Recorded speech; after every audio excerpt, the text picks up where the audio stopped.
What is up, everyone? Welcome to the FA podcast. Happy Football Friday.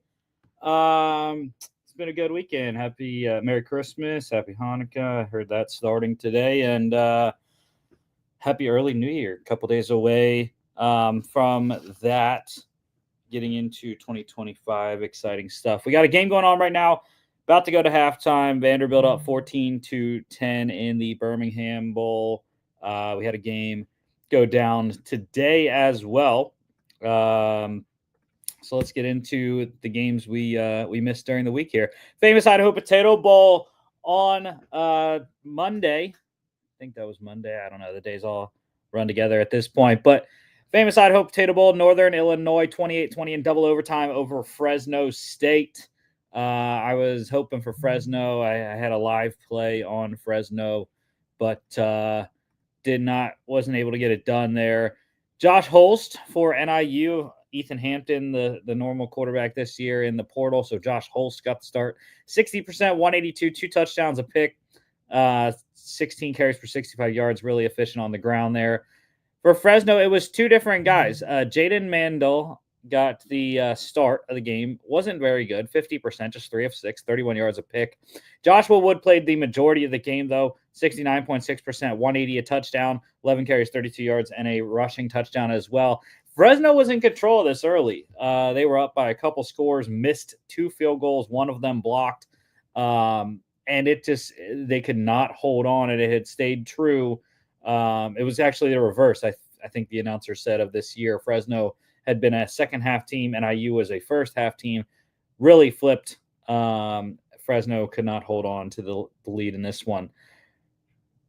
You also had NIU wide receiver George Demopoulos. He threw a 25-yard touchdown pass in this one. Leading game in rushing, Bulldogs running back Bryson Donaldson, 82 yards on 15 carries, touchdown run and touchdown catch. Big day, 100 yards for Fresno wide receiver Mac Delana, 6 for 118. 2 touchdown day for Huskies tight end Grayson Barnes on his 6 catches for 57 yards. And defensively, I'm going to go Fresno. Defense back Dean Clark, 5 tackles, 4 solos, 1 tackle loss, 2 pass defense. Tua CV Nomura, the leading tackle in this one for the Bulldogs, had an excellent day as well. NIU minus 2.5 covered, over 40.5 there. The Hawaii Bowl. All right. The Hawaii Bowl on Christmas Eve. USF 41-39 over San Jose State in 5 overtimes. The overtime game had gotten crazy the last couple of days, starting with this one on Christmas Eve. Walker Eggett for the Spartans here. 56.9%, 280, 2 touchdowns, a pick, 4 carries for 32 yards. Bryce Archie, very good game for the Bulls, 68.6%, 235, and an interception. San Jose running back Lamar Radcliffe led the game in rushing, 65 yards on 15 carries and a touchdown run. A lot of rushing touchdowns in this one, even though USF really couldn't run the ball efficiently. Kelly Joyner, their leading rusher, with just 33 yards on the ground. Teron Keith, though, his teammate, very inefficient, running the ball just 0.8 yards per carry. But he did run the ball into the end zone once and had a 93-yard kick return for a touchdown that kind of flipped this game. 200-yard receivers in this one. San Jose wide receiver Matthew Coleman, 12 for 119 and a touchdown. Nick Nash not playing in this game. And USF wide receiver Sean Atkins, 11 receptions for 104 yards. Defensively, I'm going to go with the bottom guy there. San Jose linebacker Noah McNeil Franklin, 3 tackles, all of them solos, 1 sack, 1 tackle for loss, and 1 interception. USF minus a half, covered over 64.5. Easily. 80 in the 5 overtime game. Ridiculous. And I will raise you, I see your 5 overtimes. I will raise you a 6 overtime game. Yesterday, the Game Above Sports Bowl, Toledo outlasting Pitt 48-46, 6 overtimes. Tucker Gleason was fantastic for the Rockets, 52%, 336, 2 touchdowns, a pick, 9 carries, 34 yards, a rushing touchdown, and a fumble. 3 total scores for him. Pitt, David Lynch, I believe, was the starter and got the majority of the work a little bit, 55.6%, 65 yards, 2 interceptions, though. In comes Julian Duggar, 53.8%, 2 touchdowns, 1 pick, 21 carries, 88 yards, and a rushing score. So 3 scores for him on the day, just like Gleason there.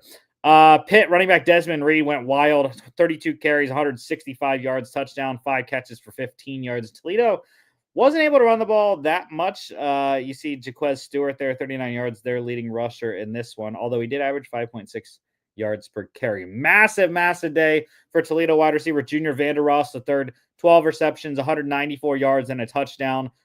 He also, I believe, was the guy that caught the game-winning 2-point conversion for Toledo. And then the Rockets defense stood tall in the bottom of the 6th overtime. Defensively, it's the 2 touchdown scores. Toledo had 2 pick sixes in this one. Defense tackle Darius Alexander is my real defensive player of the game. 6 tackles, 3 solos, 1 sack, 1 tackle for loss, 58-yard pick six. And his teammate safety Braden Alls, 5 tackles, 2 solos, 42-yard pick six. Toledo, the Rockets, plus 6.5, went outright over 48.5, almost by themselves.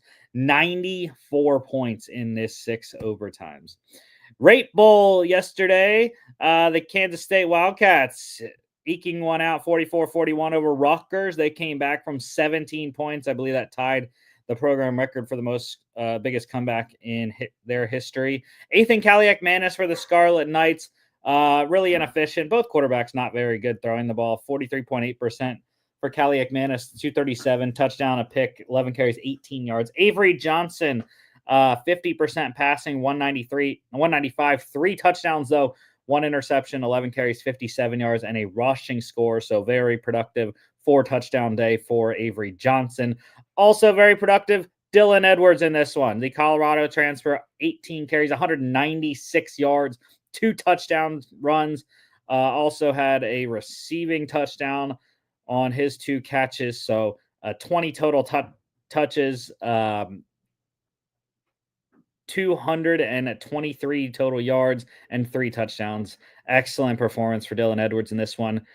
And it sucks that he had outshine another good performance on the other side for Rutgers. Running back Antoine Raymond, 18 carries, 113 yards, 3 rushing touchdowns, 16-yard reception as well on the day. Very good day for him. His teammate, running back Jayshon Benjamin, 2 touchdowns, 1 rushing, 1 receiving, pretty solid also. And their other teammate, wide receiver Ian Strong, he went over 100 receiving in this one, 5 catches, 105 yards. Defensively, I'm going to go with Kansas State defensive end Chidi Obiezer. 1 tackle, it was a solo, sack, tuck, floss, pass defensed. Rutgers covered plus 7.5, over 51.5, 85 in that one. The scoring continued well into the night. 68 Ventures Bowl, Arkansas State 38-31 over Bowling Green. I had a BGSU here in a lay that would have hit had they been able to make the comeback in this one. Connor Bazelak, you can't fault him for losing this one. 65.3%, 390, 3 touchdowns. Excellent performance in his last game, I believe it is there. Jalen Rayner for the Red Wolves here, 60%, 221, 2 touchdowns, a pick, rushing touchdown, and a reception for 11 yards on a trick play. Bowling Green quarterback Baron May was used on a fake punt. He threw a 43-yard touchdown there. Arkansas State running back Zach Wallace, just short of 100 for the leading rusher in this one. 15 carries, 99 yards, and a touchdown. Just a nuclear day for Bowling Green tight end Harold Fannin Jr. 17 receptions, 213 yards, and a touchdown. That's just crazy for a tight end. Arkansas State also had a 100-yard receiver, Corey Rucker, 4 for 107 and a touchdown, or in 2 touchdowns there, I should say. Big issue though for Bowling Green. They couldn't run the ball at all. Jason Patterson there, 15 yards, their leading rusher in this game. Defensively, I'm just going to go with the top tackler, Arkansas State linebacker Charles Willikis, 11 tackles, 8 of them solos, 1 tackle for loss, and 1 pass defensed. The Red Wolves plus 10.5 went outright over 54.5, 69 in that one. On to, I forgot to say, the Lockheed Martin Armed Forces Bowl. That was the game that had already concluded today. So Navy squeaking one out 21-20 over Oklahoma. And yeah, screw Oklahoma, man. I had the over 44, and we would have hit. We would have hit with any score if it would have went to overtime. Brett Venables decided to go for the freaking win, and they deserve to not get it for not allowing me to get the over and continue the parlay. So, just a little bit of pettiness from myself. But Navy, excellent comeback win. They're down 14-0 pretty early in the first quarter and got a couple fourth down stops. Chipped away. They got the big, long 95-yard rushing touchdown from quarterback Blake Horvath. And then he ran a one in from 6 yards that gave them the lead. Oklahoma went down, scored, did not get the 2-point conversion, did not get the onside kick. And the midshipmen go to a 10-win season here. Michael Hawkins Jr., the freshman, 65.1%, 247, 2 touchdowns, 17 carries for 61 yards and a fumble.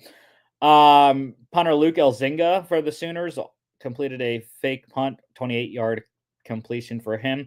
Blake Horvath, though, he was the player of the game, 7 of 12, 58.3%, 92 yards, 18 carries, 155 rushing yards, 2 touchdowns in this game. Excellent production to cap off an excellent season for Blake Horvath. Just simple as that there.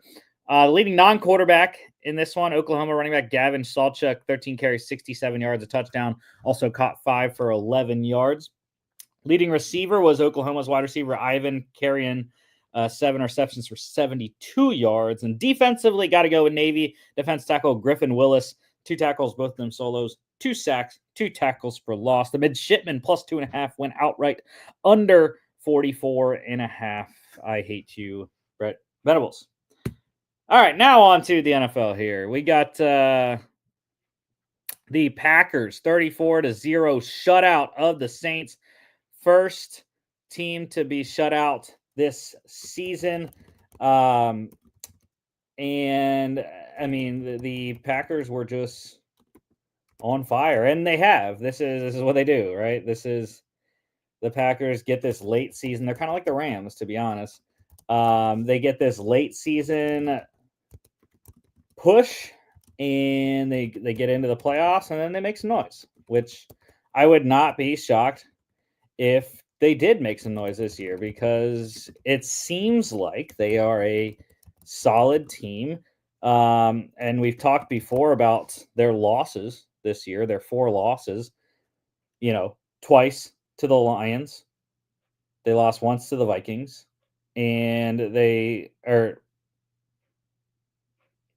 lost once to the Vikings, twice to the Lions, and to the Eagles, I believe, was their 4 losses. So yeah, it's been an excellent season, and Jordan Love is leading this team like the franchise signal caller that we all thought he would be.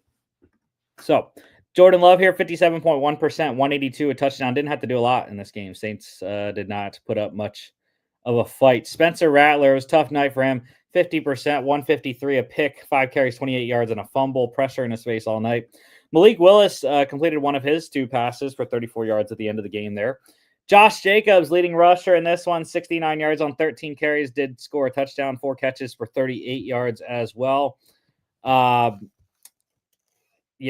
Packers ran crazy in this one. I think I could be wrong. I'm pretty sure they went over 200 rushing yards, though.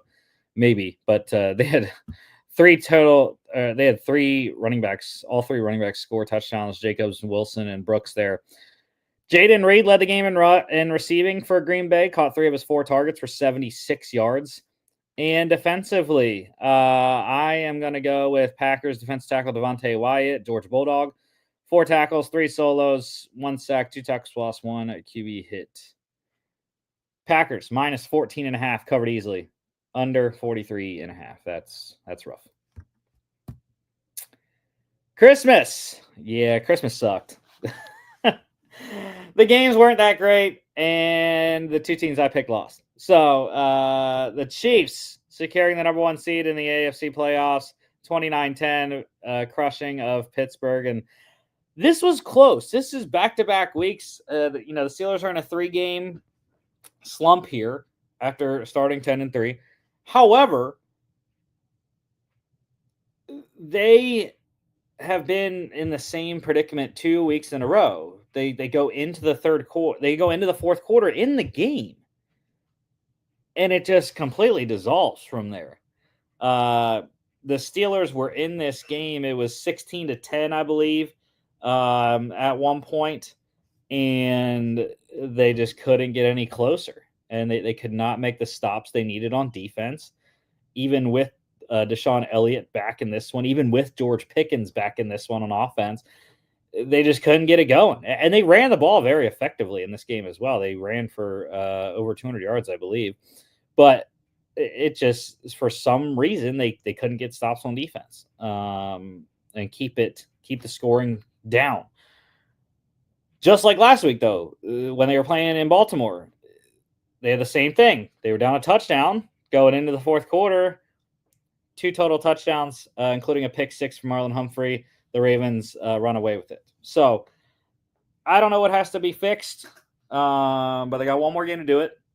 They still have an outside chance at the AFC North. They need a loss by the Ravens against the Browns. They need to beat the Bengals next week, and that's how they win the AFC North. But tough decision, but I don't think it's a bad thing if they're a wild card. I really don't. I know Pittsburgh's a great home field advantage, but the Steelers are one of the best traveling fans in the country. So I don't think it's a terrible thing if they do have to be a wild card, because more than likely they're gonna go on the road to the Houston Texans, which I think is by far the weakest team in the AFC playoffs currently. Anyways, into the stats here. Patrick Mahomes, maybe his best game of the season. I don't know. 76.3%, 323 touchdowns, 12-yard run as well. This is a fake. He should get fined. The Chiefs should get fined for faking an injury on the injury report, because Patrick Mahomes isn't hurt. He's not hurt. He's running around. He's not hurt. Russell Wilson, 62.2%, 205, a pick, 6 carries, 55 yards, and a rushing touchdown. This was the most I've seen Russ run in the entire year. So I think that's a good thing, but it was also a bad thing because the offensive line couldn't protect him at all in this game, just like last week. Actually, all 3 of their losses in a row here, he has not been protected very well. And the interception was just not a good throw from Russ. He had Pat Freiermuth, but he lofted the ball. It didn't make sense at all. If you're going to hit it, like, you have to hit it. Like, you have to throw it in there. You can't put any kind of loft on the ball because it's going to be picked, like Justin Reed picked him off.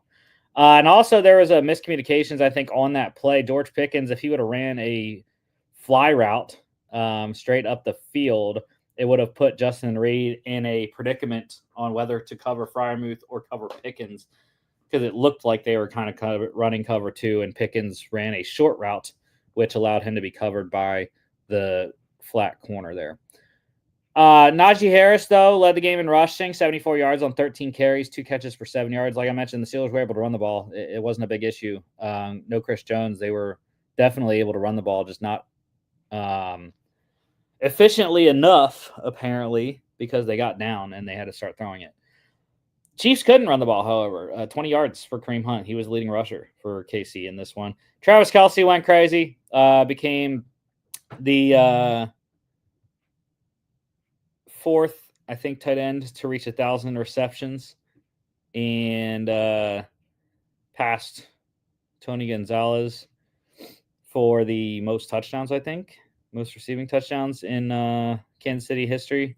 I can't remember what the record was, but he got some record in this game. Caught 8 of his 11 targets for 84 yards and a touchdown. Defensively, it is Chiefs defensive end Mike Dana, 5 tackles, 3 solos, 2 sacks, 3 tackles lost, 2 QB hits. Chiefs -1.5, covered easily under 45.5. The second game on Christmas, Ravens just demolishing the Texans, 31-2 in Houston. CJ Stroud was abysmal, 54.8%, 185 a pick. And there was no reason for it. Like, he missed a ton of throws. In the second half, he was missing throws because of the pressure. They had to throw the ball being down so much, and the Ravens' front four was just easily getting pressure because the Texans' offensive line is struggling mightily right now. And that's why, again, I say they're the weakest AFC playoff team. I just don't think when you look at the potential of who they're going to play, right? Even if the Steelers would win the AFC North, that means the Ravens are coming back to Houston. The Ravens are going to win that game. If the Steelers are the 5 seed, I would think the Steelers are going to win that game with the defensive front that they have. If the Chargers are the 5 seed, I would think the Chargers would win that game with the defense that they have. And if it's somehow the Broncos, again, I think the Broncos would win that game because of the defense. I think there are 4 potential matchups, and none of them favor the Texans based off their offensive line and how they've been playing. So I don't know how to fix it for Houston. You can't really fix it truly right now this time of the year, but got to figure out something. Offensive coordinator Bobby Slowick needs to get something rolling there. But Lamar Jackson, he was excellent once again, 66.7%, 168, 2 touchdowns. I hate you, Lamar. Why didn't you throw for 200 yards? I needed it. Would have cashed the lay. 4 carries, 87 yards, touchdown. He passed Michael Vick for the most rushing yards by a quarterback in NFL history. Good job. But again, I still think people are bringing up the Lamar MVP thing, and I know he has the stats, but come on. Lamar's been good, really good for the last 3 weeks. Josh Allen has been good for the whole season, and he wasn't good last week against a divisional opponent. So I still think Josh Allen should win it. That's just me, though. Derrick Henry went crazy. Texans couldn't stop him at all. 27 carries, 147 yards, touchdown. 2 catches for 18 yards for him as well. Texans couldn't run the ball. Joe Mixon just 26 yards, 2.9 yards per carry. Mark Andrews led the game in receiving here. 2 catches on 2 targets for 68 yards and a touchdown. And defensively, how about the great day and a loss by Texans defensive end Will Anderson Jr., 3 tackles, 2 solos, half a sack, 2 tackles for loss, 1 pass defense, 2 QB hits. Ravens minus 6.5, cover easily under 47.5. And last night, we had quite the barn burner in Chicago. Seahawks win it 6-3. No touchdowns. Lowest scoring game of the season, 9 total points. That's ridiculous. Geno Smith, 73.9%, 163 carries for 19 yards. Caleb Williams, 57.1%, 122 a pick, 5 carries, 37 yards. 6 more sacks for the Seattle defense. 6 more sacks for Caleb Williams. Most sacked quarterback in the NFL by far this year. It's been a big issue for Caleb. Zach Charbonnet, he led the game in rushing, 15 carries, 57 yards, 3 catches for 19 yards. Dude, I cannot tell you how pissed I am. Zach Charbonnet, I had his under 65.5 yards, right? And he was at 56 or something like that. He was at 46 at halftime. I'm like, there is no way, absolutely no way he doesn't get over 65.5 yards. And apparently there was a way because somehow he got shut down second half. A lot. So a lot of air punched because I cashed it out. But cashed out for 25% profit. So that was a key. DJ Moore led the game in receiving here for Chicago. Caught 6 of his 8 targets for 54 yards. And defensively, a whole lot of defense in this one. Seahawks defensive end Leonard Williams having a great season. 5 tackles, all of them solos. 2 sacks, 3 tackles lost, 4 QB hits. And the player of the game at the bottom there, kicker Jason Myers, hit both of his field goals. The second one from 50 in the rain to take the lead 6-3. So Bears plus 4.5 covered under 42.5 quite easily. All right, college football news. Georgia, we already mentioned, going to be without Carson Beck for the CFP. He had successful UCL surgery and going to begin to throw somewhere in spring 2025. So hope hope the best for Carson as he gets ready for the draft. Another former NFL player has become a college head coach. It is former Eagles, Bucks, and Redskins wide receiver Deshaun Jackson. He has been hired by Delaware State to be the next head coach for the Hornets. And yeah, it's something that he has always wanted. He said he was always wanted to coach at a HBCU, and now he will get his opportunity starting this year. Washington, they have hired a new defensive coordinator. It's former Purdue head coach Ryan Walters. So very notable defensive coordinator, I believe, at Purdue and Illinois before he became the Purdue head coach. But yeah, needed to replace Steve Belichick, who left to go to North Carolina with his dad. So Ryan Walters is the man for that. Transfer portal, Purdue tight end Max Clare, big get, committed to Ohio State. So massive get for the Buckeyes going into next year. Georgia State wide receiver Tyleik Williams, he visited with Western Michigan. Appalachian State quarterback Joey Aguilar is in the portal. Cal quarterback Fernando Mendoza, he is committed to Indiana. So Coach Signetti getting potentially his quarterback for next year there in Mendoza. Charlotte, a couple guys in the transferring here. Edge rusher Damone Clowney, he has committed to Louisville. Wide receiver Omega Blake committed to Arkansas. Kentucky running back Chip Trayanum, he is committed to Toledo. Wide receiver Dane Key has committed to Nebraska. So big get for Coach Rule there in Lincoln. Tulane tight end Alex Bauman and running back Mekhi Hughes are both in the portal. Hughes announcing that today. Alabama running back Justice Haynes going to Michigan. So a potential successor to Donovan Edwards and Khalil Mullings there for the Wolverines. Tennessee backup quarterback Gaston Moore is in the portal, as is UTEP edge rusher Maurice Westmoreland. 15.5 sacks last 2 years. Excellent edge rusher. I think he's going to go to SEC school.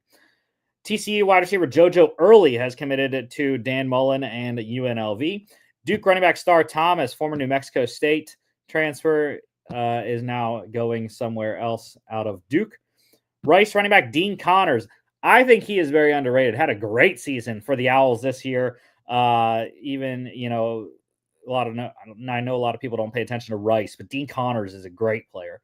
Wisconsin quarterback Braden Locke, he has committed to Arizona. And Auburn wide receiver Sam Jackson, former quarterback at Cal and TCU. Just 2 catches this year for the Tigers, but looking for some more work at wideout somewhere.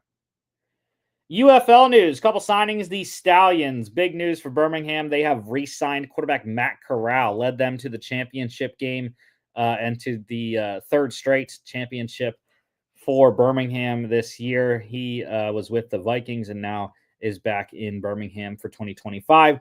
And the Michigan Panthers, they signed quarterback Rocky Lombardi, former NIU Husky.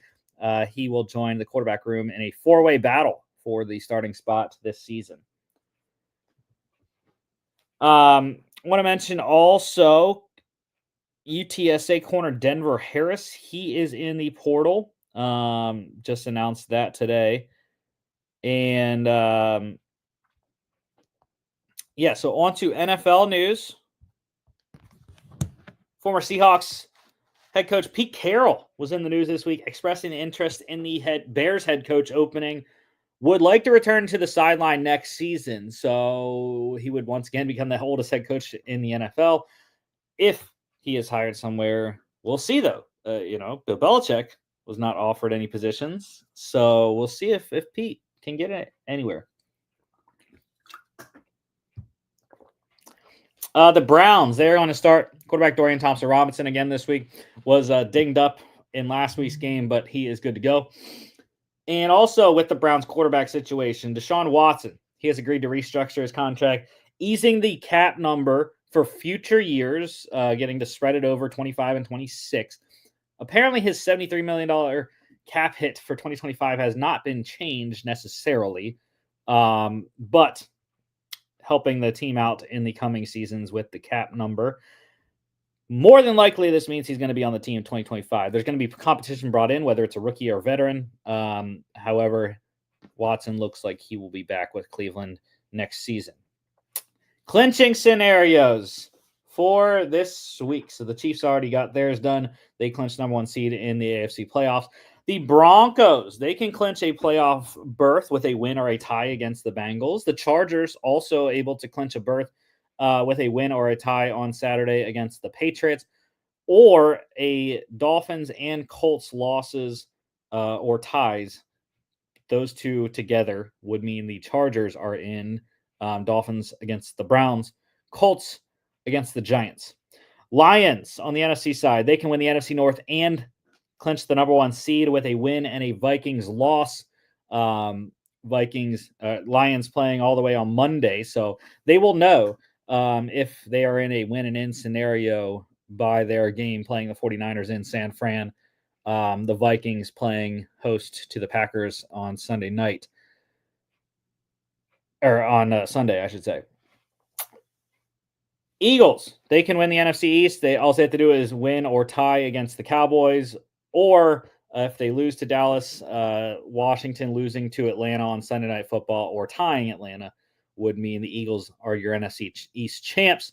Falcons can win the NFC South this week with a win against Washington and a Bucs loss against the Panthers. The Rams, because of the Seahawks victory last night, they have an interesting way to win the NFC West this week. They can win and then win the strength of victory tiebreaker over Seattle. What does that mean? That means they need at least 3.5 wins from a combination of the Bengals against the Broncos, Bills against the Jets, Browns against the Dolphins, Vikings against the Packers, Commanders against the Falcons, and or the 49ers against the Lions. If they get 3.5 wins from those teams, meaning 3 teams win and 1 team ties, out of those 6 teams, and they beat the Cardinals on Saturday night, they will win the NFC West this week. And the Commanders, they can clinch a playoff berth with a win or a tie against the Falcons, or a Bucs loss or tie against the Panthers. IR return. Buccaneers safety Jordan Whitehead activated off IR. That's the one lone IR return this week, other than J.K. Dobbins, which I'll talk about in a second. The guys getting placed on IR. Texans wide receiver Tank Dell with his dislocated knee and torn ACL. Safety Jimmy Ward also for Houston going on the list. Jets rookie offensive tackle Olu Fashanu. He has plantar fasciitis surgery. He is done for the year. Seahawks running back Kenneth Walker III, ankle injury, more than likely done for the year as well. Injuries there. 49ers left tackle Trent Williams, ankle injury. Kyle Shanahan announcing he is not going to play in their final 2 games this year, so he is done. Packers wide receiver Christian Watson, knee bruise on Monday night.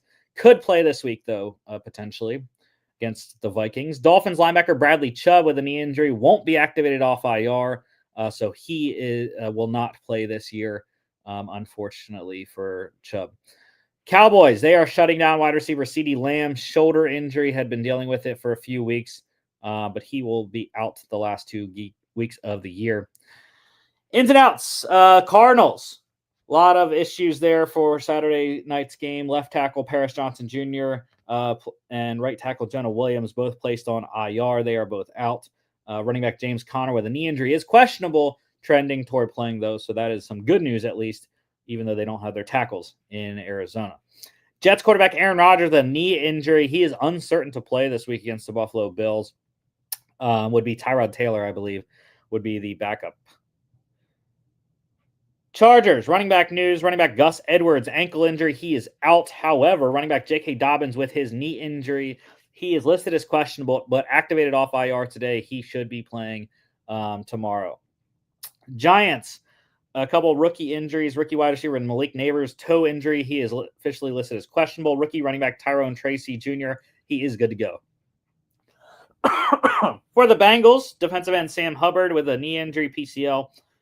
Defense tackle Sheldon Rankins with illness. They are both out. Tight end Tanner Hudson with a knee injury is doubtful. Good news, though, wide receiver T. Higgins, ankle and knee injuries. Rookie offensive tackle Amarius Mims, ankle and hand injuries. And safety Geno Snow with an illness. They are all questionable, likely to play with all three of those guys. Bucks, tight end Cade Otton, wide receiver Sterling Shepard, and safety Antoine Winfield Jr. They are all out. Commanders defensive tackle Jonathan Allen. Head coach Dan Quinn, optimistic he's going to make his return for Washington this week on Sunday Night Football. So that would be a big boost against Bijan Robinson. Colts, quarterback Anthony Richardson, back and foot injury. Tight end Mo Alley Cox with a toe. Linebacker EJ Speed with a knee. Corner Juju Brents with a knee. And guard Quentin Nelson with an ankle injury. They are all questionable. Richardson not practicing all week. So that would be kind of miraculous if he would be able to play this week. Joe Flacco would be the starting quarterback if AR is not able to go. For Buffalo, linebacker Matt Milano with a groin injury, corner Rasul Douglas with a knee injury. They are both good to go. So a couple defensive starters back against the Jets there. Safety DeMar Hamlin with the ribs. Safety Taylor Rapp with a neck injury, and wide receiver Curtis Samuel with a rib injury. They are all questionable.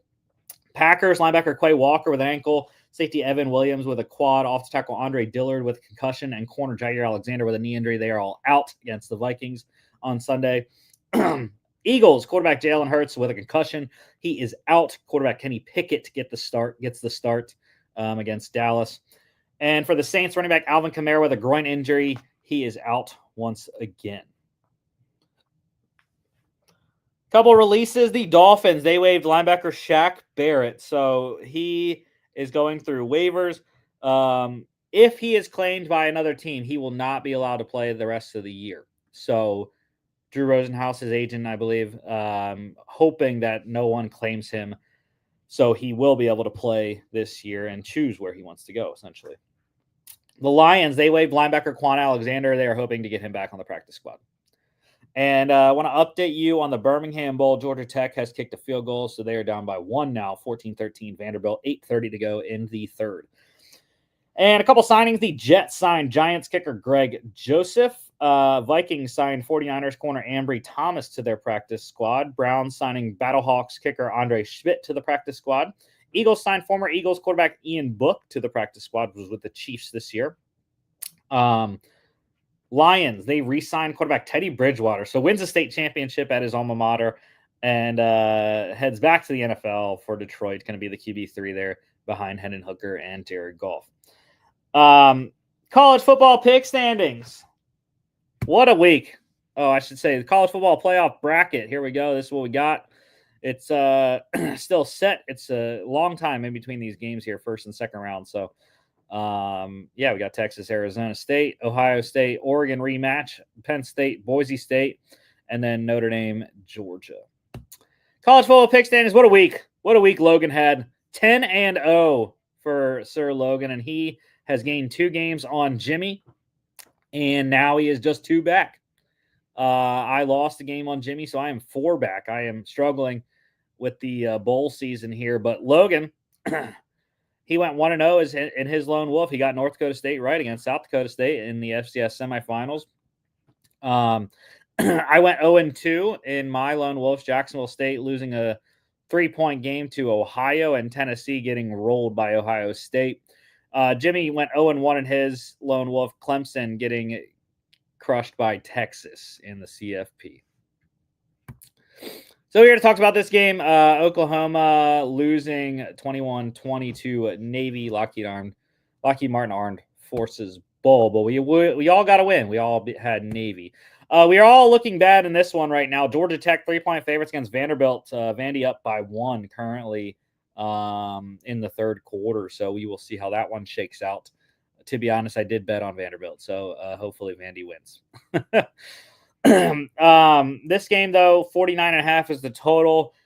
It's on a decent pace. They got 27 with 6.5 to go in the third. So they probably need some more points if you got the over. But if not, maybe you want to take the live over. I don't know what it's at, but could be a decent play. This currently going on ESPN, Birmingham Bowl. The AutoZone Liberty Bowl, Texas Tech versus Arkansas. Jimmy rolling with the Hogs here.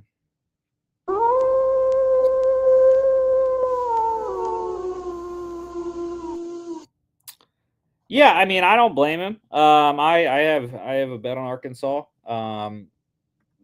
This one was a tough one, I thought, to pick because you just don't know. I think Taylor Green is playing for the Razorbacks. I'm trusting Texas Tech, though. I think they're the better team. I know it's SEC Big Ten. SEC should win, theoretically. However, I think Texas Tech, Taj Brooks, Baron Morton, the running back and quarterback duo there, I think they have a solid repertoire there. And Joey McGuire, he's done a great job for the Red Raiders this year. I think he can get the win over Sam Pittman. 51.5 is the total. I like the over. I think there's going to be some points scored here. 7 p.m. on ESPN. The DirecTV Holiday Bowl, number 21, Syracuse, 18-point favorites against Washington State. Yeah, Washington State got plucked by the transfer portal coaching carousel. No head coach. Jake Dickert is out. He's at Wake Forest. No quarterback. John Mateer went to Oklahoma. They lost Wayshawn Parker to the transfer portal. They're running back as well. A lot of movement for the Cougars, and I just don't know how they have a chance in this one against Syracuse, who really didn't lose a lot. Fran Brown's still the head coach.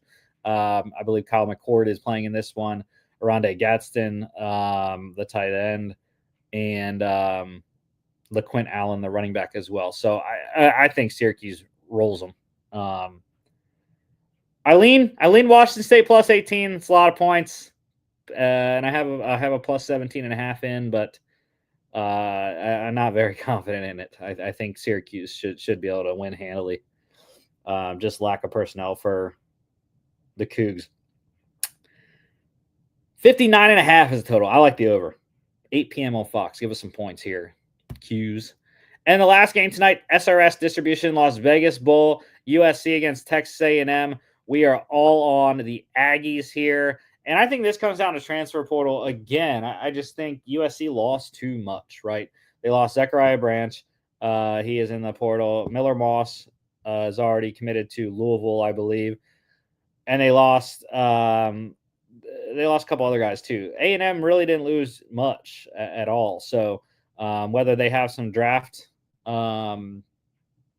guys that sit out, like Shamar Stewart, the defensive lineman, I don't know.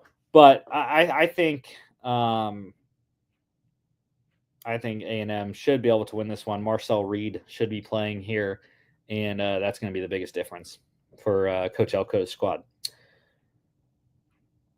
53.5 is the total here. I am leaning on the over. 10:30 p.m. on ESPN. The Wasabi Fenway Bowl. First game tomorrow morning, and I am lone wolf in the Huskies. Jim Mora Jr. and squad going to Fenway Park. Short trip from UConn's campus to Fenway, I believe. It's not that long. A lot shorter than coming up from Chapel Hill. So, yeah, I don't know. I believe with, interim head coach for UNC, they lost a lot in the transfer portal. I think UConn should be able to win this game. I think it's going to be a hard-fought battle. But go Huskies. Get it done. The great basketball matchup as well, UConn versus UNC. So UConn usually wins that one, I think, especially the state of UNC basketball today. The little I know about college basketball. 52.5 is the total. I'm going to lean on the under. 11 a.m. on ESPN. Get up early. Bad Boy Miller's Pinstripe Bowl. This one is played at Yankee Stadium, Boston College, Nebraska. We are all on the Huskers. And, yeah, I think Dylan Raiola is the biggest story in this one. Not sure who the quarterback's going to be with Boston College. Thomas Castellanos in the portal there. And I think Coach Rule's squad has a great chance to get a winning record this year. 7-6 here. And I really like Nebraska -4. I think that's a solid play. If you want to buy the point to get to a nice little 3, I'm okay with that as well. Probably not too much juice on that one. But, yeah, -4 for Nebraska. I like. Total's 46.5 here. I would lean on the over. I think there's a decent chance Dylan Raiola has a great day, and the Huskers score some points, and Boston College does just enough to get it over. 12 p.m. on ABC. The Isleta, New Mexico Bowl, Louisiana against TCU. Yeah, we're all over the Horned Frogs here. Louisiana, another team that lost a ton in the portal, and TCU really didn't. So I like TCU. to run away with this thing. And it was a tough end of the year for Louisiana. I really thought they would win the Sun Belt. Marshall rolled them in the Sun Belt championship game at Louisiana, by the way. So yeah, it was a tough look. They're going to want to rebound, but I just don't see it against a powerhouse Big 12 team who's having a good season, 8-4. For the Frogs, 58.5 is the total. That's a lot of points. I'm leaning on the under. 2:15 p.m. ESPN. The Pop-Tarts Bowl. A lot of people are hyped about this one. New trophy. Apparently, there's a toaster on the trophy, like a working toaster. And of course, Pop-Tarts. Like, you people are weirdos that like the brown sugar. I don't know what's wrong with you. There's a lot of people who like brown sugar, but I do not. I'm a strawberry, blueberry guy. S'mores are fantastic as well. But yeah, I can't with the brown sugar. It's too bland for me. I don't know. I need some fruity flavor or chocolate. Number 18, Iowa State, though. Number 13, Miami. Canes getting 3.5. Jimmy's going with Canes here.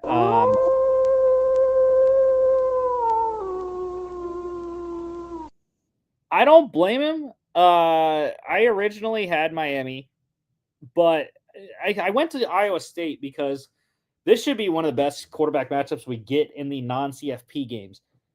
Cam Ward, Rocco Becht, both are going to play in this one. Not sure about Xavier Restrepo. I would think he is going to play, but not very sure on that one. Iowa State, though, I've been this way again about Miami most of the year, especially the second half. It's the defense. I picked against Miami. It's the defense. Can the defense get the stops they need to win these games? And they have. They proved me wrong time and time again. However, I just think Iowa State's a different animal. Matt Campbell's got this defense playing excellently. And, although they lost the Big 12 title game to Arizona State, I think they're going to want to rebound to get an 11-win season and top it off, potentially, move up into the top 15 final AP poll there with a good win against a top 15 opponent in Miami. So I like Rocco Becht, Abu Sama, Jaden Higgins, Jalen Noel on offense. And the defense, I think the defense is what wins this thing. They force Cam Ward to struggle a little bit. So I'm going to take it. I'm going to take ISU plus 3.5 and 56.5 is the total. I am going to lean on the over, though. I'm not going to play it. You never know, but I would lean on the over. These are two pretty solid offenses. 3:30 p.m. on ESPN on ABC. The Snoop Dogg Arizona Bowl. Yeah, Miami, Ohio. The Redhawks coming off the loss in the MAC championship to the Ohio Bobcats against Colorado State, who for most of the season thought they were going to play in the Mountain West championship against Boise State. Faltered at the end of the year with a loss and was not able to get into that game. But looking for a 9-win season here, I just don't think they'll get it. I like Brett Gabbert. He is why I picked Miami to win the MAC in that game. I just don't trust the Colorado State offense enough. Their defense really solid. Henry Blackburn at safety. But I like Miami's defense as well. And I think that they're going to shut down this CSU offense. Redhawks get the win. Brett Gabbert goes out a winner in his career. So give me the Redhawks. I'll take the points, minus 2.5. I think that's low enough. And 40.5 is total. That's crazy for a college game, let alone a bowl game. 40.5, though, I'm going to lean on the over. I don't know why. 4:30 on the CW. Go Bowling Military Bowl. The East Carolina Pirates against North Carolina State. 6 points. And I'm being crazy. It's bowl season.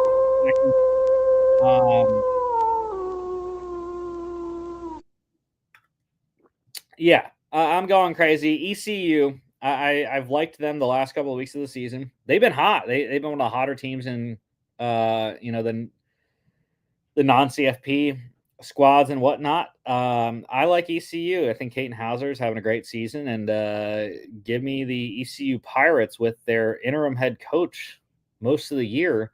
He has gotten them to a 7-5 record, and hopefully looking at 8-5 here for the Pirates. So go ECU. The total here is 58.5. It's quite a bit. I lean on the over. 5:45 p.m. on ESPN. The Valero Alamo Bowl. One of the weirdest things you'll ever see in bowl season. A conference. And yeah, number 17 BYU, number 23 Colorado. Buffs getting 4. I think Shedeur and Travis Hunter probably going to play in this game.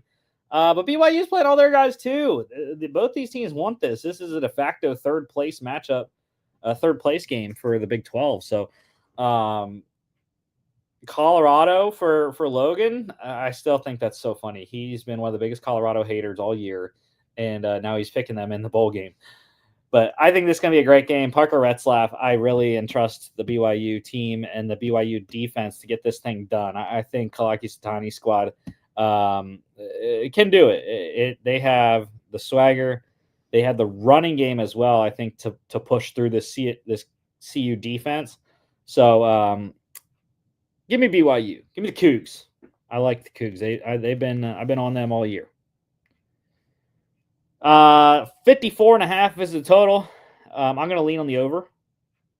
And 7:30 p.m. on ABC for that one. The Radiance Technology Independence Bowl. Louisiana Tech, number 22 Army. Yeah, unfortunately, I'm taking whatever spread it is. It looks like it's 14 now, I guess, for Army. I'll take that. I think Army's going to smash them. Louisiana Tech was a fill-in. Marshall didn't want to play their game. Marshall opted out. The Sun Belt champs, they didn't want to get smashed by Army. So unfortunately, Louisiana Tech volunteered as Tribune. And I think Bryson Daly, Kanye Udo is a big deal. They're not going to have him. He entered the transfer portal and committed to, I believe, Arizona or Arizona State, I think. I don't remember. But not going to have him. So it's going to be a little bit of a difficulty that I think Bryson Daly still should play in this game, and Army shouldn't have an issue when they have him, Captain America, behind center. So. Give me Army. Give me all the points. Total's 44.5. I would lean on the under. 9:15 p.m. on ESPN. And on Monday, we have the TransPerfect Music City Bowl, Iowa, number 19, Missouri. 3 points for the Tigers here. And I don't know why they wouldn't cover. Haven't looked at the Monday slate yet, but obviously that's the only thing other than Monday Night Football. And I think they should cover. Brady Cook, I'm not sure if he's going to play in this game. Not sure if Luther Burden is going to play in this game either. Iowa, I don't know what they're doing at quarterback. Caden McNamara is not going to play. I would have to think, and Caleb Johnson is probably a big iffy thing as well. So I don't know. They also have Jaden Higgins on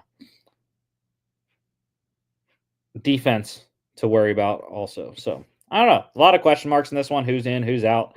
But I think Mizzou wins, as do we all.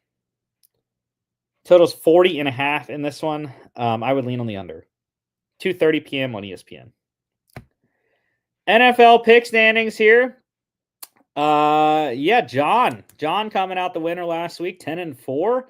And I have fallen. I have fallen back to a tie with Logan. Logan got me by 1. So last week here, Logan went 0-1 in his lone wolf. He lost the Texans against the Chiefs on Saturday. I went 1-1 in mine. I lost the Steelers against the Ravens on Saturday, but I got the Dolphins right against the 49ers. Biggest deal for Logan and I was the splits. Logan got both of the splits. He got the Colts right against the Titans and the Raiders right against the Jaguars. So that is why he got up on me despite his 0-1 lone wolf record. Jimmy got his only lone wolf right. He got the Panthers right over the Cardinals, and John didn't have any lone wolves last week. So that is why he was on the winning side of both of the splits as well. It was John and Logan versus Jimmy and I on both of those splits. So it's a close race here. Jimmy is trying to get back up. He's still down 8 with 2 weeks left in the regular season. And I'm tied now with Logan again for the second time in 3 weeks. And John's coming. John's close. He's 2 games back. He's stalking us. He's stalking us right now. So let's go to Saturday. Triple header on Saturday. Chargers, Patriots in Foxborough. We are all on LA. Long trip from LA to Foxborough. But I don't think it's going to matter. I like the Chargers. Give me Chargers -4. J.K. Dobbins is back, so hopefully that means the Chargers are going to be able to run the ball. They weren't able to run it really with Gus Edwards, except for his last game against the Broncos last Thursday. But I think they should be able to run the ball. Drake May, I think, is going to struggle against this LA defense. He's been really good the last couple of weeks, but I think this LA defense kind of found it in the second half against the Broncos, and hopefully they can continue that into this game. 42.5 is the total here, and I'm going to lean on the under. 1 p.m. NFL Network. Broncos at the Bengals. I'm very happy to do it. Cincy getting 3.5 at home, Paycor Stadium.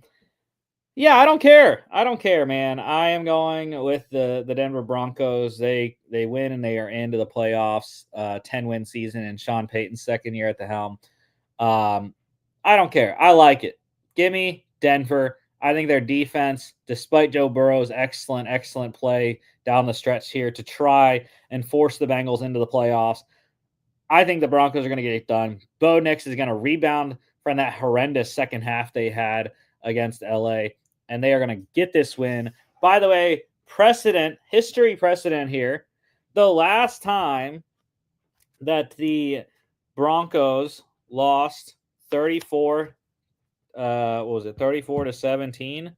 Let me find the tweet because I think it's an excellent tweet. I have to remember who said it here. It was a fantastic stat. The last time the Broncos lost 34 to 7. Here we go. Last time they clinched a playoff spot, December 28th, 2015, right? They came off 34 to 7, 27 loss, and they were going to play against the Bengals. 9 years later, December 28th, they are coming off a 34 to 27 loss, and they are going to play against the Bengals. So history precedent means the Broncos are going to get their 10th win of the season and clinch a playoff spot with Bo Nix in the same field as Peyton Manning there. Adam Schefter reposting NFL's tweet. Excellent tweet. Excellent repost for Shefty there.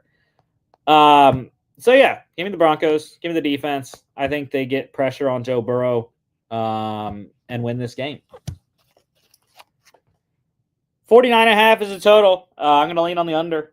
4:30 p.m. NFL Network. And the nightcap tomorrow. Cardinals at the Rams. John. I think why John's picking the Cardinals. He just wants the Seahawks to have a chance to win the division in Week 18. I know how it goes, John. I see you.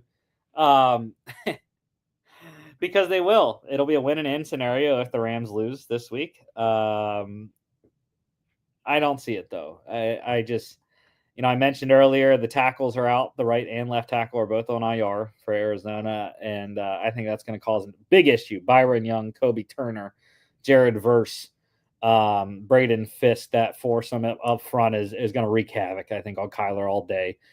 Get to him a lot, sack him, and force some bad throws. So I like the Rams. They're at home. Night game in SoFi. I think they win. Potentially handily, but I'm not going to take the spread. 6.5 is too much for my blood. 47.5 is the total. I'm going to lean on the under. 8 p.m. NFL Network. On Sunday, we have the Cowboys at the Eagles. Eagles with a win clinch the NFC East, and we all think they will do it. I don't like the 7. It was 9.5 earlier before the Jalen Hurts news came out. It's still down only to 7. Maybe we do play 7, though. That's Kenny Pickett's number. So maybe. I don't know.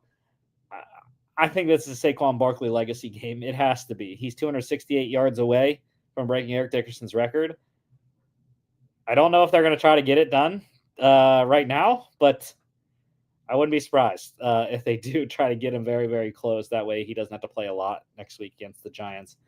But Dallas 28th in rush defense. So he should have a very good game. Last time they played the Cowboys in Dallas, he did not have to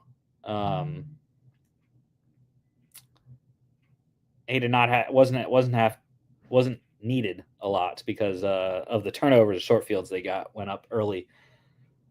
So yeah, 39.5 is the total here. I am going to lean on the under.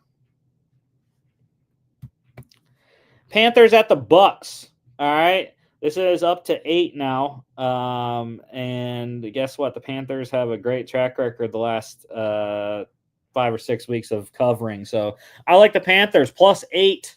Give me the Panthers +8. I like the Bucks to win, though. They won in Carolina last time they played a couple weeks ago on a Chuba Hubbard fumble and then subsequent Chase McLaughlin field goal in overtime. Not sure it's going to go to OT this time, but I do think it's going to continue to be close. Panthers, despite, they won last week, but, it was another overtime game against Arizona.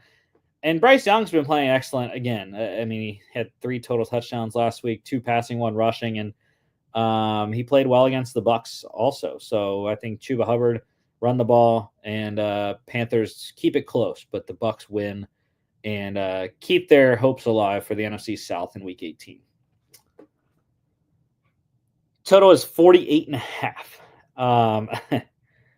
I am going to lean on the under. That is a ton of points. We got an update in the Birmingham Bowl here, pending extra points. 21-13, Vanderbilt up 56 seconds ago in the third quarter. Jets at the Bills. No one wanted to go with the Jets here. And again, I'm not sure if A-Rod's going to play. Tyrod Taylor potentially revenge game against the Bills. I don't know. But I think the Bills get back on it. And not sure about 9.5. That is a ton. I might buy a few points in a teaser to get it down to like 6 or 7. Kind of saying 6 feels good. So I like 6 for the Bills to cover that. But yeah, I think the Bills, I think Josh Allen's going to get back to MVP form against the Jets and win this one here, as they are not playing for anything except for the number 2 seed. So 46.5 is a total. I'm going to lean on the over. Titans at the Jags. Give me another one. Give me another one. I believe I was lone wolf in this one. Everyone went with the Jags. Yeah, I picked the Titans last week as well. Titans suck. However, Mason Rudolph is a much better option than Will Levis, and they're an actual offense when Mason Rudolph is behind center. So I like Tennessee in this one. The Jags have been skating along here. They lost to the Raiders of all teams last week. And even though they're at home, I like Tennessee. I think they have a better defense. They have a better quarterback in this one. So give me the Titans. 39.5 is the total here. And this one has actually swung again. It swung 2 points back to Jacksonville. So 39.5 is the total. I like the under. Raiders at the Saints. Yeah, split. Logan, Jimmy. They're on Aiden O'Connell. And the Raiders, John and I, we are on the Saints. I know this is a very difficult one, just like the Jags Titans. But I think Spencer Rattler has a decent shot. Max Crosby not playing. They still got to deal with Christian Wilkins inside. But I think, hopefully Spencer Rattler can get this thing done. The Raiders apparently don't care about the number 1 pick anymore, as they kind of gave it to the Giants last week anyways. By winning, if they win again, they're going to move even further back because there's a bunch of 3-12 teams going into this week. So, yeah, sure. The Raiders just screwing themselves out of draft positioning by winning. So Saints will take that draft positioning to move up a little bit. They're one of 2 5-10 teams in the league, I believe. But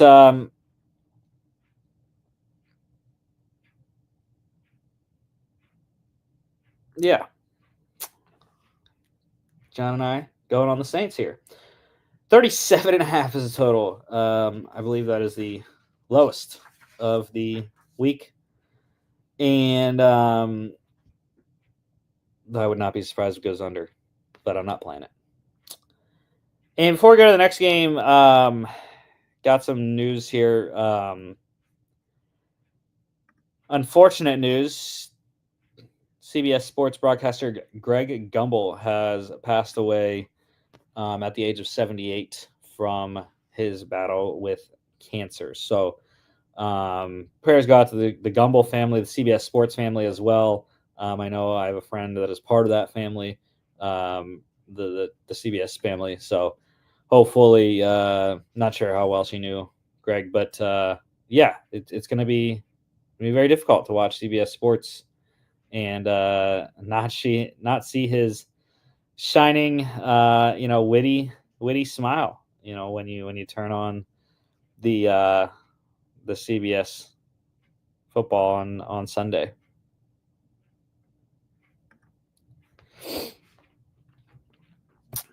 On to the Colts and the Giants. Yeah, I think Indy wins this one. I would feel better if Joe Flacco is playing, to be honest. I'm not sure about the 7.5 with AR5 there. But I think the Colts should definitely win. Run the ball, Jonathan Taylor, like they did last week, where he went crazy, 203 touchdowns. Run the ball, and because Dexter Lawrence is out, so there should be an opportunity to run the ball inside with JT. So give me some fantasy points, please, after I sat you in the second round of the playoffs last week. But I need you for the championship, JT. 40.5 is the total. I'm leaning on the under. I think, not sure if it's Drew Lock, Tommy DeVito. I don't know. I have no clue who the starting quarterback is for the Giants this week. 405 game. There's only one. And this was almost a split. Almost a split. I originally picked the Browns because it's in Cleveland. However, did some research. And what do you know? It's going to be very nice in Cleveland on Sunday. 60 for a high. So it is not going to be cold at all. And that is why I'm going with the Dolphins. If it was going to be normal winter temperatures in Cleveland, we know how Tua struggles in the cold. But it's not going to be that on Sunday in Cleveland. So that is why I'm going with the Dolphins. I think they're still pushing to make the playoffs, want to get back to 500. And to be honest, the Browns are horrendous with Dorian Thompson-Robinson. Jameis Winston gives them the best chance to win, despite his interception issues. But the offense is much more explosive. And they can't really run the ball without Nick Chubb. Jerome Ford had a decent game last week, but I don't think they'll be able to run it against Zach Sealer and Chop Robinson and squad. So give me the Dolphins. Jimmy, lone wolfing Caroline's Browns. 39.5 is the total here. I am going to lean on the under. Packers at the Vikings. Another lone wolf here. Well, we knew he was going to go with the Packers. We knew that. Packers locked into the playoffs with their win on Monday night. Vikings, they are still in it for the NFC North and the number 1 seed. So big game here in division, back-to-back big games with the Packers this week and the Lions next week. They need this game to stay with Detroit, who plays on Monday. And if they can stay in, it is a win and in scenario for the NFC North and the number 1 seed next week for the Vikings and the Lions if both win. So that would be fascinating to watch. And I'm sure it will be flexed into Sunday Night Football as the last game of the regular season, which would probably be the last game, one of the best last games we've had in a long time. Regardless, though, I just think the Vikings are the better team. It's at home. Sam Darnold is playing fantastic football right now. I think this is going to be a great game, though. Standalone time slot at 4:25. And yeah, I don't know what else to say. It's going to be a fantastic game. Get your popcorn ready. 48.5 is a total. I am going to lean on the under. I'm actually going to take the under. I know these offenses are really good, but these defenses are playing outstanding football right now. So I like the under 48.5. Might even buy a half to get the 49, even 7 touchdowns. And Sunday Night Football, Falcons at the Commanders. Commanders with a win, get into the playoffs with a win and an Eagles loss. They continue their chances at the NFC East crown. The Falcons, they will know going into this game whether they can win the NFC South in this game. Based off if the Bucs lose to the Panthers and the Falcons win this one, they will win the NFC South. Michael Penix Jr. on the road. That is why. It's rookie versus rookie. Penix's second start, first start on the road. I don't trust it. Give me Washington, and give me Washington on the points here, -4.5. Total is 47.5. I'm going to lean on the over. I think there could be some points scored. I think Jaden Daniels has a good night. 8:20 p.m. NBC and Peacock. And another score here for Vanderbilt. They are about to go up 28-13 after Haynes King was intercepted and Diego Pavia led the Commodores down for another touchdown. So they're up 14-15 pending the extra point here potentially. Best bets of the week. So last week here, got back on the winning track. Back-to-back weeks of 2-1 after 1-2 weeks. So I got the Rams right, -3 at the Jets. Got the Vikings -2.5 at the Seahawks right, and the Bucks -4 at the Cowboys on Sunday Night Football. It was just horrendous to watch. But here we go. This week, 32-15-1. I'm having a great year on the best bets. -4.5. Give me the Chargers on the points at New England. I think Drake May is going to struggle against this LA defense despite the long road trip. Justin Herbert's going to get more balanced offense back because of J.K. Dobbins. Hopefully he's able to play 100% and not have to have Kimani Vidal, who has played very good the last couple of weeks without Dobbins. So maybe they get some more of a 1-2 kind of punch in the backfield with Vidal and J.K. But I think Herbert has a good game, even against a tough New England defense, and Chargers cover here. Vikings -1.5 against the Packers. It's actually 1 now, so I'm going to give myself 1. By the way, I'm going to decrease it to 1. I like -1 against the Packers. It's kind of a toss-up game, but I just think the Vikings are the better team. They have a lot more to play for than the Packers do. And Washington -4 against the Falcons. Again, I think rookie quarterback for Michael Penix, first road start of his career, second start overall. I just don't see it happening. Commanders getting Jonathan Allen back as well. I think he's going to wreak some havoc inside. Stop Bijan Robinson. If you shut down Bijan, I'm not sure Michael Penix can beat you with his arm right now. Anyways, Jaden Daniels, I think, has a good day against the Falcons defense, who have been actually pretty solid. Underrated there, but Washington -4 against the Falcons. Locks of the week. We've been on fire in the locks here. We are going on 4 straight 4-0 weeks here on the Friday show. And that means that Logan continues to lead John and Jimmy and I by 1 going into the second to last week of the locks. Logan, if he wins out, he clinches the locks championship here. If he loses 1, we could have some ties. But that also means that the rest of us have to keep winning. So losing 2 for Logan. If he loses it out, someone else has a good opportunity to clinch the lock standings. Here's what we got this week. Logan's on the Bucks. He is on the Bucks against the Panthers. Like I said, I like Carolina to cover +8, but I think the Bucks will win in a close one. I'm on the Chargers tomorrow. I love the Chargers. It's one of my best bets against the Patriots. I think that's an excellent game for Jim Harbaugh and squad to clinch a playoff berth. And Jimmy's on my Eagles. That's a hot pick there, Jimmy. Hot take. Eagles lock of the week against the Cowboys with Kenny Pickett. Saquon's gonna run wild though. Eagles should win that one handily. And John is on the Colts. He is on the Colts against the Giants. Very good pick. We all picked the horseshoes in that one. It looks like Vanderbilt is starting to roll here. They just got another turnover, a fumble recovery for the Commodores, up 15, 13:40 to go in the fourth quarter. Vandy rolling here, and for those who had the over, it's getting closer. They're at 41 points here. Dog standings. It was another bad week. Back-to-back weeks. Only one person with an outright win. Last week on the locks, by the way, Logan had the Falcons. Falcons beating the Giants. I had the Vikings. Vikes beat the Seahawks. Jimmy and John, they were on the Bengals.